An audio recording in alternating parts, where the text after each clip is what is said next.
You click this because your swing does not feel the way it used to. You step up to the ball, you take the club back, and somewhere in the middle of it all, your back tightens, your shoulders resist, and the ball dribbles out 40 yards short of where it used to go. You are forcing it, and forcing it is exactly the problem. Here is what I want you to hear first. You do not need more strength to hit the ball well after 70. You need less effort, applied in a smarter place. The men and women who swung beautifully into their 80s were not stronger than you. They knew one simple thing that we were slowly trained to forget. And that one thing was written down in 1937 by a man who taught the finest golfers in America to swing while standing on a single leg. His name was Ernest Jones, and by the end of this I am going to hand you the exact drill he used, one you can try this weekend on your own carpet with something already in your kitchen drawer. It costs nothing. You do not need a gym, a coach, or a single new club. I remember the morning this really hit me. I was standing on the first tee of a little 9-hole course near a river, watching a man who must have been 85 take the club back so slow and lazy I thought he was joking. Then he swung, and the ball flew past mine, straight and clean, while I stood there with 2 good legs and a swing I was trying to muscle into the ground. He just smiled and said, "Son, you are working far too hard." I did not understand him for years. I understand him now, and I am going to make sure you understand him today. Because for a long time I did it the modern way. I did it the hard way, and it cost me more than pride. Let me tell you where I went wrong, because I think you may be standing in the same hole I dug for myself. When my drive started getting shorter, I did what every magazine and every video told me to do. Turn your shoulders more. Load into your back leg. Fire your hips. Create separation. Lag. Every one of those words is asking an older body to twist harder and push more. So I twisted harder. I pushed more. And within one season I had a sore lower back that would not quit, a right shoulder that clicked, and a swing that had somehow gotten shorter and weaker, even though I was trying twice as hard as before. That is the cruel trick of it. The harder I forced my body to rotate, the more my body fought back. Muscles tighten when you strain them. A tight muscle is a slow muscle. A slow swing is a short swing. So all that effort was actually stealing distance from me, not adding it. I was paying with my back for the privilege of hitting it shorter. And I want you to notice something. Nobody ever told me to do less. Every single piece of advice pointed the same direction, toward more effort, more moving parts, more strain. It never once occurred to me that the whole approach might be built backward for a body my age. Here is what I did not know then. The golf swing, when it is done right, is not a push. It is not a shove. It is not a violent turn of the body. It is a swing, the way a pendulum swings. The way a child on a rope swing goes back and forth without straining a single muscle. The power does not come from your big muscles grinding. It comes from rhythm, from timing, from letting a weight travel on the end of a line. That is the whole secret in one sentence.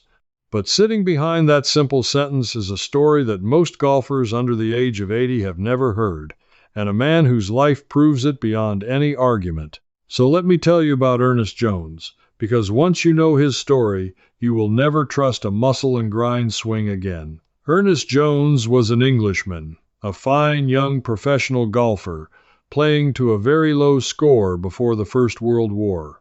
In 1916, on the battlefield, he was hit, and the surgeons took his right leg off below the knee.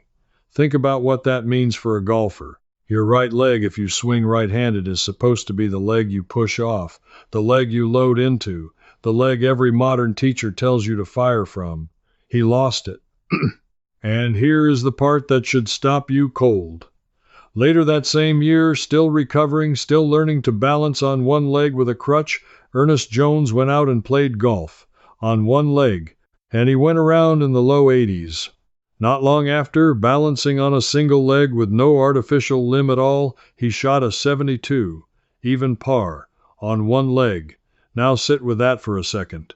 If the golf swing truly came from turning your hips and driving off your back leg and using all that big muscle the modern game worships, then a man with one leg could not break 100. He could not stand up to the ball.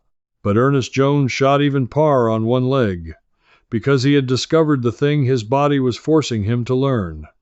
The swing does not come from the legs grinding or the trunk straining. It comes from the hands swinging the club head. The body simply responds. He was so struck by this discovery that he stopped competing and spent the rest of his life teaching it. He moved to the United States in the early 1920s. He set up in New York City, eventually teaching out of a studio on Fifth Avenue with a strip of matting and a net, indoors all winter long. And into that little studio came some of the best golfers in the country, along with beginners, older folks, women, children, and people who had been told they were hopeless. He taught tens of thousands of lessons. And in 1937, he put the method into a book called Swinging into Golf, and later another one titled simply Swing the Club Head. That phrase, swing the club head, was the whole of it. Not swing your arms, not turn your body. Swing the club head. Feel the weight of the head of the club at the end of the shaft and swing that, and let everything else follow. But here is where the story turns, and here is where I want you to lean in, because we are about to talk about why almost nobody teaches this anymore, and who quietly benefits from you never hearing it. Ernest Jones died in 1965, and in the years after, something changed in how golf was taught, and it did not change by accident. Think about what happened to the game. Slow motion film came in, then video, then computers and swing sensors and launch monitors that measure 1,000 tiny things. And all of that machinery needs something to measure. You cannot sell a lesson, a gadget, a training aid, or a magazine subscription by telling a man to simply feel the weight of the club head and swing it like a pendulum. There is nothing to buy in that. There is no part to break down and charge you to fix. So the teaching drifted toward what could be measured and sold. Positions, angles, this piece at the top, that piece at impact. The swing got chopped into 20 separate parts, and every part became something you could get wrong, and every part became something somebody could sell you a fix for. A whole industry grew up around making the simplest athletic motion in the world sound complicated enough that you would need to keep paying to understand it. And who paid the highest price for that? You did. I did. Every older golfer did. Because a young touring professional with a flexible spine and 30 years of youth can survive being taught to twist and grind and force positions, our bodies cannot. When they hand an over 70 body the same twist and fire instructions they give a 25-year-old, they are not teaching us golf. They are teaching us how to hurt ourselves and then blame our age for it. That is the quiet lie I swallowed for years. Every time my back ached, I told myself, well, that is just what 70 feels like. It was not what 70 feels like. It was what forcing feels like. And a one-legged man who shot even par a century ago proved I had it exactly backward. But knowing the story is not enough. You need to feel it in your own hands. So let me give you the first piece you can do right now, sitting where you are. Hold your hand out in front of you and let your fingers hang loose. Now imagine a small weight on a string hanging from your fingers, like a fishing sinker on a line. To make that weight swing back and forth, do you tense your whole arm and shove it? No. You just make a tiny, relaxed motion, and the weight does the rest. It swings freely because it is heavy, and the line is loose. The moment you grab and tense, the weight stops swinging and starts dragging. Your club head is that weight. The shaft is that string. Your hands are the top of the line. Ernest Jones taught that if you swing the weight and stay loose, the club does the work. If you tense up and try to force the club through, you kill the swing and you strain your body doing it. Everything you have been told to add, all that turning and firing, is you grabbing the string and stopping the weight. So the first change, and you can make it on your very next swing, is grip pressure. Most older golfers strangle the club. We are afraid of losing control, so we squeeze. On a scale where 10 is white-knuckle tight, most of us grip at an 8 or a 9. Ernest Jones taught something closer to a 3 or a 4. Just firm enough to hold on, loose enough to let the club head have its weight. Loosen your hands and the club can finally swing. That one change alone gave me back yardage I thought was gone forever. Think about how it feels right now, standing over the ball, strangling that grip at an 8 or a 9 because you are scared of losing control. That fear is the very thing stealing your distance and grinding down your back. Everything I just showed you about loosening those hands is the doorway, and the full walk through it lives in my collection, the Senior Golf System. It was built only for golfers 65 and over. No guesswork and no tips written for a 30-year-old body. Inside, you get the grip pressure and grip type tested on real senior hands, the driver setup secrets most seniors skip, and honest distance numbers for golfers 65 plus, all across more than 530 pages of real content. Here is a test you can run tonight for nothing. Grip a club at your usual pressure, take one slow swing, then drop that grip down to a 3 or a 4 and swing again, and feel which one lets the club head actually swing. The fastest way to get the books is to scan the QR code right there on your screen, or go to the link in the description or the pinned comment. This body-first method is not going anywhere, so start with your hands tonight and build from there. But loose hands are only half the answer, because there is a second thing that matters even more, and that brings us right back to it. But it is only the doorway, because there is a second thing that matters even more, and it is the thing that separates the men who swing beautifully at 80 from the men who quit at 65. That second thing is tempo. And this is where I have to be honest with you about the biggest mistake I ever made on a golf course. I always thought a slower backswing meant a weaker shot. It feels that way. It feels like if you take it back slow and easy, you will have no power. So I snatched the club back fast and lunged at the ball, thinking speed at the start meant speed at the end. It is the exact opposite.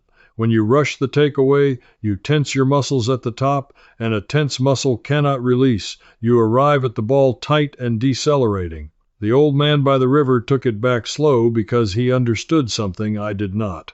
The club head only reaches full speed if it has room and time to build it, swinging freely, the way a pendulum gathers speed as it falls. There is a rhythm the best swingers share, and it has been measured. When researchers filmed and timed smooth, efficient swings, they found the backswing takes about 3 times as long as the downswing, roughly a count of 3 going back and a count of 1 coming down. Not a snatch and a lunge, a slow gather and a free fall. If you want one thought to carry to the course this week, count it in your head.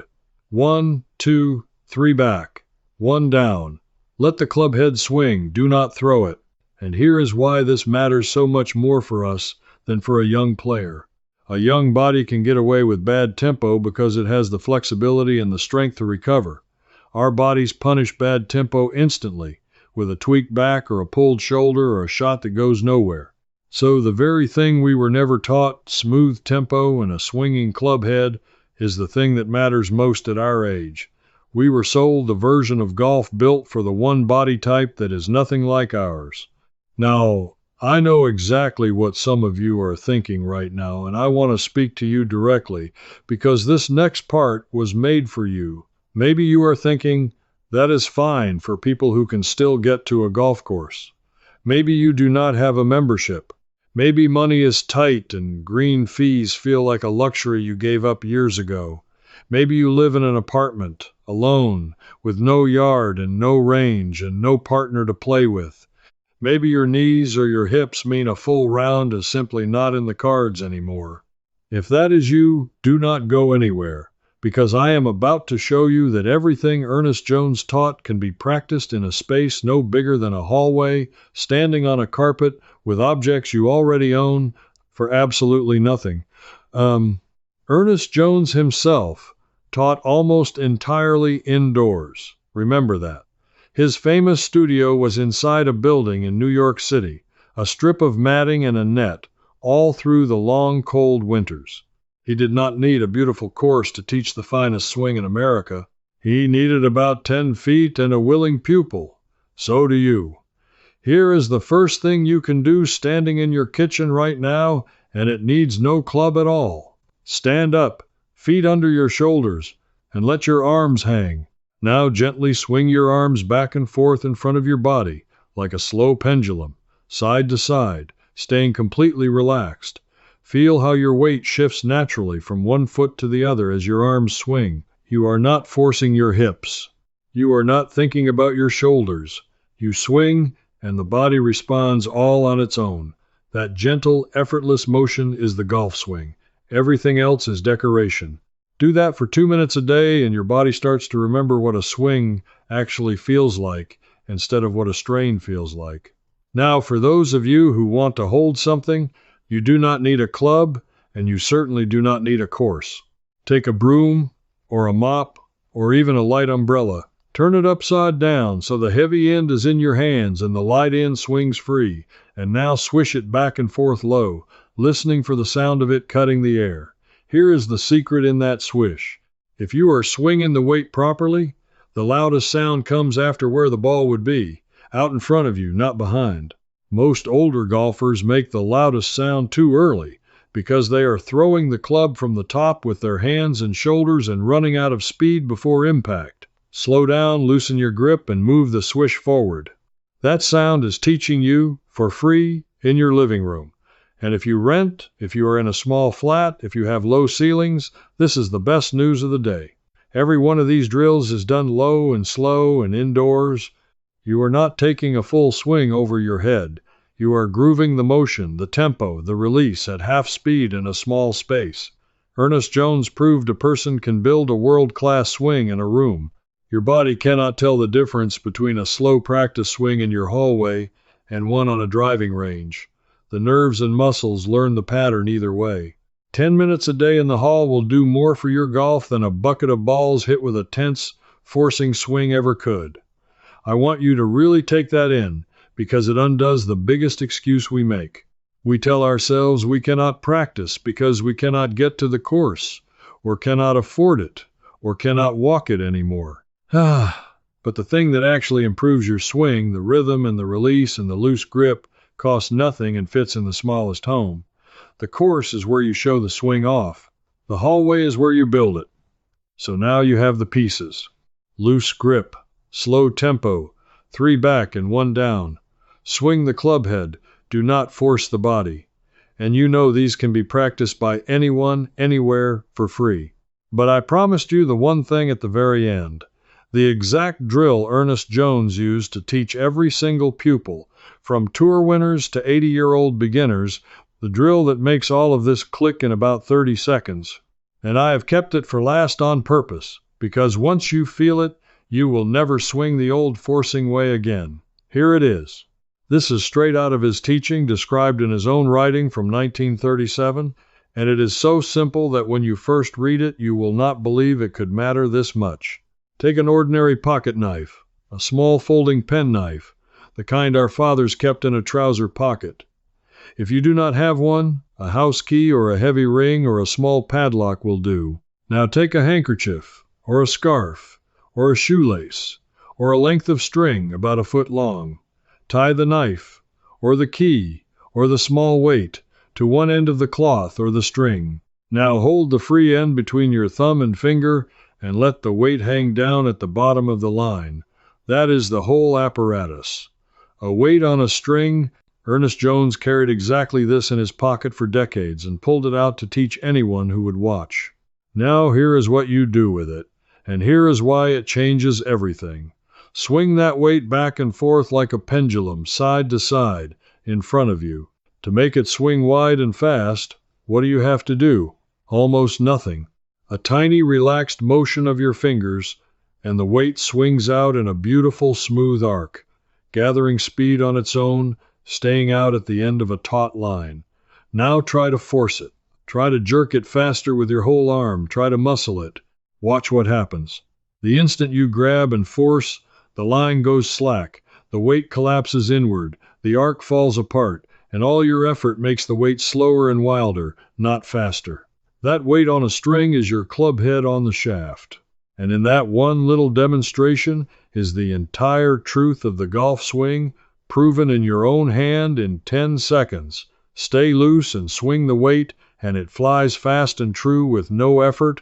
Tense up and force it, and it collapses no matter how hard you try. You cannot force a pendulum. You can only swing it. and a golf club is nothing but a pendulum with a grip on the top. Ernest Jones would have a pupil swing that weighted handkerchief until they felt it, that effortless building of speed, that sense of the weight staying out at the end of the line. Then he would put a club in their hands and say, "Now do the same thing. Swing the club head exactly the way you just swung that knife on the handkerchief." And grown men who had been slicing and topping and straining for 20 years would suddenly, in one afternoon, swing like athletes, because for the first time they stopped fighting the club and started swinging it. I want you to do this drill this weekend. Tie a key to a shoelace. Swing it. Feel the difference between forcing and swinging until your hand knows it cold. Then take that exact feeling to a club, even a slow practice swing in your hallway, and let the club head swing the way that weight swung. That is the shortcut. That is the simpler way. That is the thing the one-legged man knew and the whole measuring, selling, position-chopping modern machine made us forget. Because think about what this really means. A man with one leg, no back leg to drive off, no way to force anything, shot even par by swinging the club head and letting his body follow. If he could do that with half the equipment you have, then everything you have been told about needing more strength, more flexibility, more violent rotation, was never true for you at all. You were never too old. You were only taught to force something that was meant to be swung. Let me tell you what you actually recovered here today. Not a swing tip. You took back the belief that your best golf is behind you, and you found out it was a lie sold to a body that was never built for it in the first place. You are the kind of person who always suspected the complicated answer was hiding a simpler one. You never fully trusted being told that harder and more expensive was the only way forward. That instinct was right. It was right about your golf swing, and I would wager it has been right about a great many other things they tried to sell you over the years. Trust it. Now I want you to do one thing for me, because this audience almost never does it unless I ask straight out, and I am asking you straight out. Think back to that weighted handkerchief drill, the knife on the string. When you try it this weekend, I want you to come back and tell me in the comments, did you feel the exact moment the weight collapsed when you forced it? That moment is the whole lesson, and I truly want to know if you felt it the way I did. And while you are there, tell me where you are watching from, and how many years you have been swinging a club. I read them, and it means more than you know. If you felt something loosen up in you today, something you thought was gone for good, then you belong with us here. This is a growing group of people quietly taking back the simple, hard-won, common-sense methods an older generation used every day, before we were all taught to pay for the complicated version. Subscribe and stand with us, because you are not helping me, you are keeping this knowledge alive for the next person who needs it. And next time, I am going to show you the one change to how you stand over the ball, a thing they stopped teaching around the 1960s, that takes the strain off your lower back before you ever start the club back. It is the reason some men still walk 18 holes at 82 without a twinge, and I found it in the same dusty corner of history as the knife on the handkerchief. I will see you there. This video showed you the idea behind the swing. But inside my membership, the Wiser Living Circle, I continue right where we left off, walking you through the full pendulum drill. In there, you can ask me your own question, and a real person, me, answers you myself. You'll belong among practical seniors just like you. Just point your phone's camera at the code on the screen, and you can cancel any time, no risk at all. Now that your swing feels easier, let's fix the part that costs the most strokes. In this next one, I'll show you a simple putting trick that means you'll never need another lesson. It's starting right here.